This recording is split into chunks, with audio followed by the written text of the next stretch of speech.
Oh yes, the Hero Xtreme 125R looks bloody good. But is it for you? Well, it's a fantastic machine, but there are some flaws too. In this video, we are going to talk about all the pros and cons of this machine and analyze whether you should be buying it or not. Let's start with the pros first. Number 1, sporty looks. If there is one thing nobody can question about the Xtreme 125R are its bloody good sporty looks. It is a head-turning machine and the sportiest in its class. The Z1000 mimicking style is sporty and very youthful. Be it the all-LED lighting, split step seat, meaty forks, tastefully done sari guard or the wide rubber, the Xtreme aces its rivals. So if you are someone who's looking for the sportiest bike in its class, the Xtreme 125 is the king. Number 2, performance. The Xtreme 125R produces 11.4 HP at 8,250 RPM, which is more than the Raider's 11.22 HP, but less than the Pulsar NS125's 11.8 HP. At 136 kg though, it's 13 kg heavier than the Raider, but 8 kg lighter than the Pulsar. Now, while its 0 to 60 time is the same as the Raider at 5.9 seconds, its top speed, the speedo indicated top speed of 120 km per hour, is 10 km per hour more than that of the Raiders. Overall, with its better underpinnings, quick acceleration and better top speed, it comes across as one of the most performance-oriented bikes in its segment. Number 3. Refinement. This is one of the most refined motorcycles in its class. The new engine on the motorcycle features a balancer shaft and silent cam chain, which means it runs silent, vibe-free and super smooth all the way to the limit of its rev range. The Raider 2 is smooth, but when it comes to being the smoothest bike in the sporty 125cc segment, that's among the triad of the Raider, the Pulsar NS125 and the Xtreme, it's the Xtreme 125 that wins it. Number 4, tractability. Now, despite producing its peak power about 750 RPM higher than the Raider, it's as tractable if not more than the Raider. Its torque is 0.7 Nm less than the Raider, but it can pull from 30 km per hour in 5th gear against 20 km per hour in 4th gear against Raiders, higher 23 km per hour and 50 km per hour in 2nd, which is again lower than the Raider's 17. Precise shifts and a light clutch make it one of the easiest bikes to ride in the city. Number 5, ride and handling, and that's one area where the Xtreme 125R absolutely aces its segment.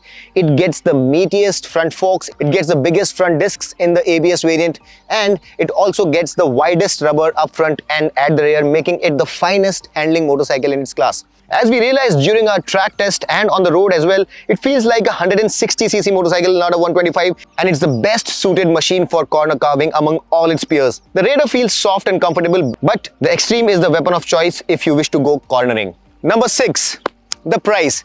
Now, this motorcycle retails between 95,000 rupees and 1 lakh rupees.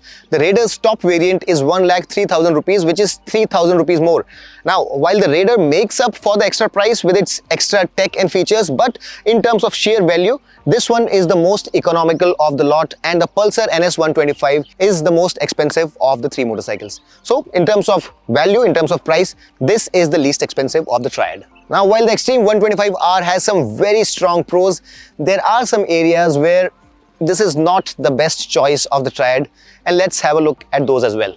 Number 1, tech and features. Now, don't get me wrong, the Xtreme 125R comes with a reasonable set of features with its inverted LCD display, Bluetooth connectivity and a USB socket as well, but it's the Raider which has better tech and more features. The Raider gets voice commands, a color TFT display, navigation and 99 connected features. The Raider absolutely kills it for the segment. The Raider also gets one-touch electric start and eco and power riding modes too. The Raider also gets a more advanced 3-valve engine and an advanced oil-cooled technology where it doesn't need a separate unit for cooling. It cools through the fins, and all of that makes the Raider a better choice when it comes to tech and features. Number 2, quality of materials and fit and finish.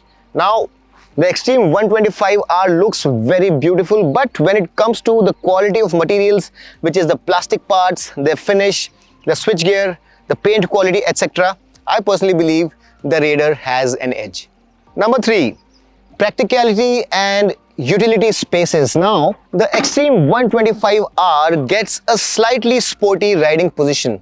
Its seat is also slightly higher, and the pillion seat here is also ever so slightly aggressive with its step and split construction. Now the Raider also has a split and step construction, but the seat there is more comfortable. It's lower too at 780 mm as compared to the Xtreme 796 mm, which makes it more suitable for the shorter riders. The riding position on the Raider is also slightly more relaxed, and finally the Raider gets a nifty under seat storage which can be used to store small items, adding to its practicality. Number 4. The exhaust sound. Now the Xtreme 125 sounds decent.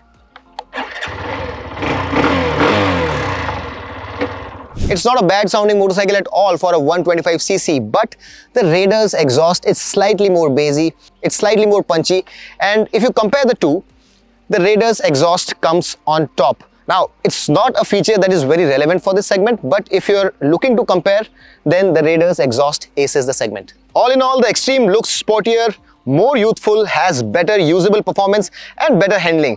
It's a more appealing motorcycle, and despite some of its flaws, it wins this shootout owing to its superior underpinnings. The Raider, on the other hand, is a more balanced product which is practical, comfortable and offers tons of value with its tech features, and is the more accessible bike of the two as well. So if you're not a sporty motorcyclist, then you can go with the Raider. If, however, you're looking at qualities such as lower cost and better mileage, even if it comes at lesser features, then you can look at other models as well, like the Shine 125 or the SP 125 or the Glamour, where the price is low and the mileage is better.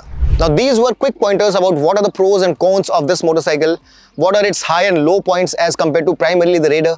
But if you want to watch a very detailed in-depth review of this motorcycle, you can check it out on our channel. You can also check out a very in-depth review of the Raider on Motoroids YouTube channel as well as the Pulsar 125 NS review as well. If you like this video, smash that like button, share this video with your friends who are bike lovers, and until next time, this is your friend Amit Changani signing off. Rev hard, rev free and ride safe.